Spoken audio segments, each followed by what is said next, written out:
He doesn't even know what the word inflation means. I don't think if you gave him a quiz, I think he should take a cognitive test like I did. I took a cognitive test and I aced it. Doc Ronnie Johnson. Does everyone know Ronnie Johnson, Congress? Well, his doctor's name is not Ronnie Johnson. It's Ronnie Jackson. And look, Donald Trump goes around the country now at these traveling weird events. And the main thing he talks about is passing a dementia test. I'm joined by Congressmember Garcia. I mean, what do you make of this? I mean, it is beyond strange. I mean, there are red flags on top of red flags. You know, it's and also it's a shame that a lot of the mainstream media is not reporting on what clearly is some cognitive issues with Donald Trump. He can't put sentences together. He is clearly, I think, has issues remembering certain things, as is noted pretty consistently. And he just says bizarre things at these rallies. And, it's well known that he now uses, of course, teleprompters to get through these rallies.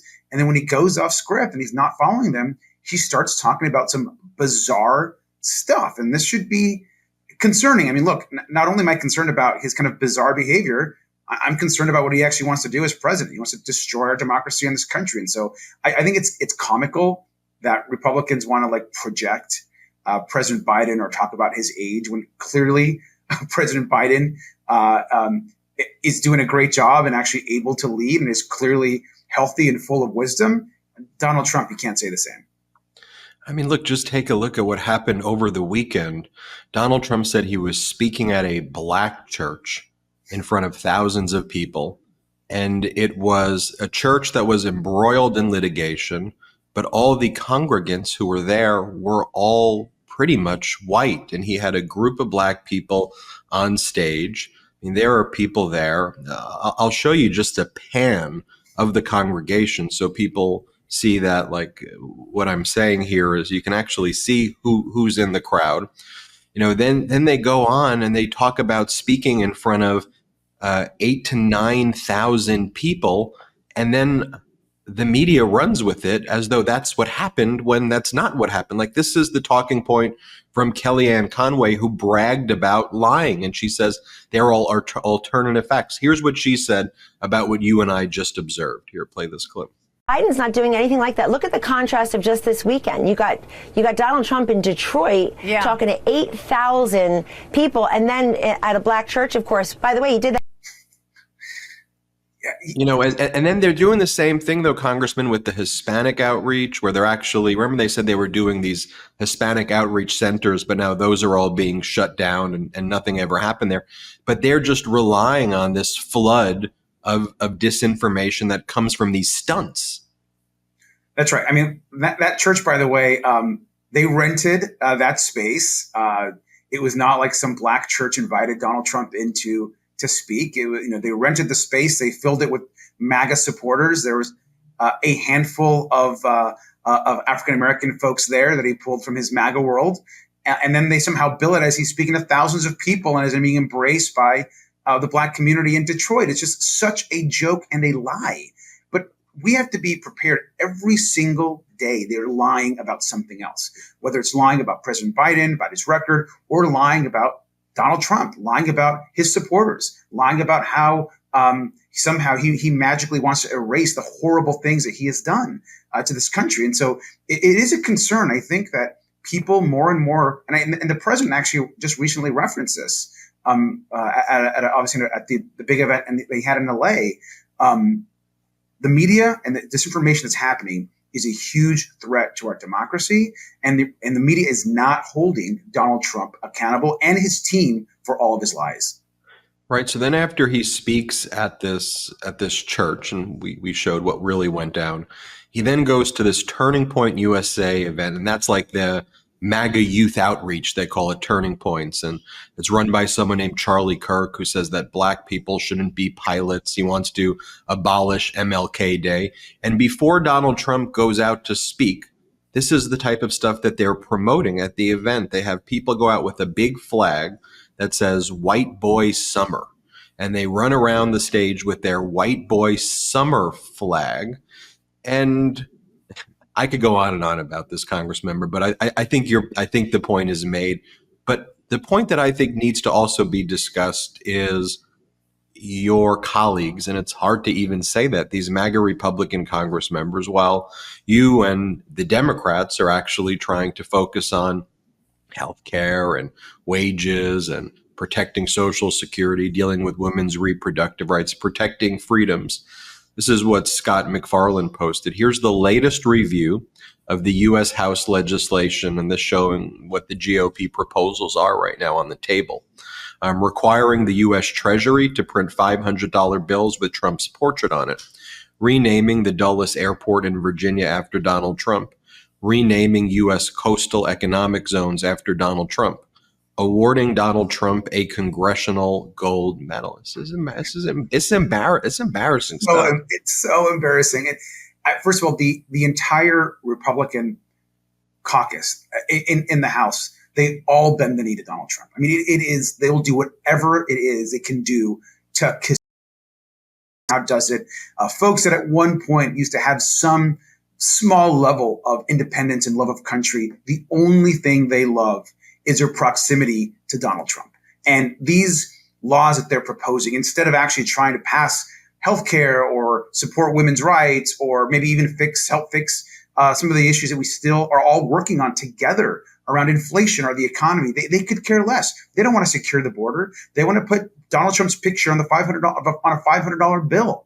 I mean, this is the kind of insanity that is happening right now in DC.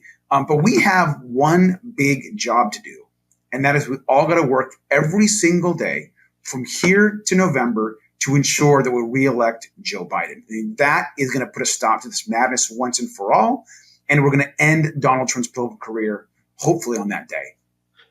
Did you ever expect to see the level of attacks, brazen, open attacks on law enforcement, on FBI, on the Department of Justice as your colleagues? They call for the defunding of the FBI and the Department of Justice.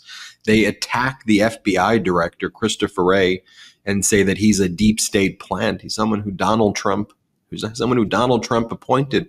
And it's just every day a relentless attack by them on law and order. It's beyond words. I mean, what do you make of it?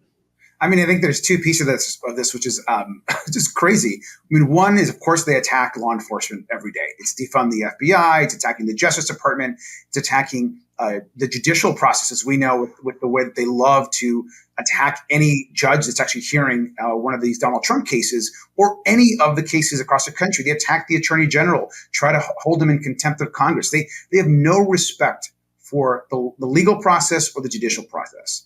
And then at the same time, they're attacking, crime across the U.S., where we know that right now we have some of the lowest violent crime rates in the last few decades. They've been going down in the Biden administration. In fact, crime spiked when Donald Trump was president and has been steadily going down across the country. And so President Biden has a whole package and plan to help local law enforcement. He's put it forward.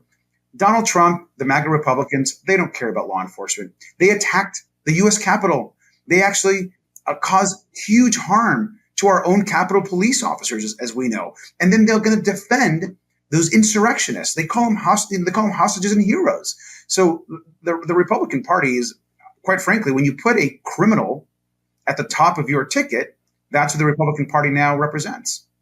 I think about what a day one would look like in a second term of a Biden administration, and what that day one would look like if the other guy were to get in. And what the other guy says, and all of his people say they're going to do, is mass deportations right away and round up people, and to lean on, I guess, their local law enforcement friends who coddle the convicted felon, who still think who still like him for whatever. I'm not sure who they're going to lean on. They're going to weaponize the DOJ in the exact types of conspiracies that they claim exist that doesn't exist, and they're going to round up people. They're going to knock on doors, and they're going to find people who are Hispanic, who are immigrants, DACA, whoever, immigrants, people here, not, here, people here, there, and round them up. I mean, explain just the trauma that could cause the country. And then I want to pivot to what you think a day one would look like under a Biden administration. I mean, first, as someone that was here, I obviously, part of my life was not documented, came here as an immigrant. The idea that myself and my family, folks that I knew, grew up with, could somehow be rounded up or be deported by some decree of the president is totally crazy and inhumane. And we know that immigrants here are looking to be a part of the country, that they're looking to contribute, they're looking to have a fair system for citizenship or for asylum. And we also know that President Biden is trying to address the real challenges that we have along the border and with the asylum system. We can all agree that those are real challenges. So a day one Donald Trump presidency is horrific for the immigrant community, for Latinos across this country, for the African-American community, for women, for LGBTQ plus people. And we know about his 2025 plan, which basically is a destruction of the social safety net in this country and a destruction of our whole civil system of fairness in the United States. A day one of the Biden presidency, I think first and foremost, I think we all wake up realizing that we defeated Donald Trump once and for all. And that is going to put this country on an incredibly hopeful path. I think knowing that that part is behind us and that he will have to face his legal challenges in a way that is just and fair, I think will give all of us a sense of hope. And then we focus on the big issues. And the president's been talking about those. He wants to continue to expand the Affordable Care Act to even cover more people. He wants Medicare to be expanded in new ways to cover more folks that need more access to Medicare services. He wants us to ensure that Social Security is solvent and that is not being attacked. He wants to pass a national right to abortion for women. He will sign the Equality Act to actually protect LGBTQ plus people in the workplace.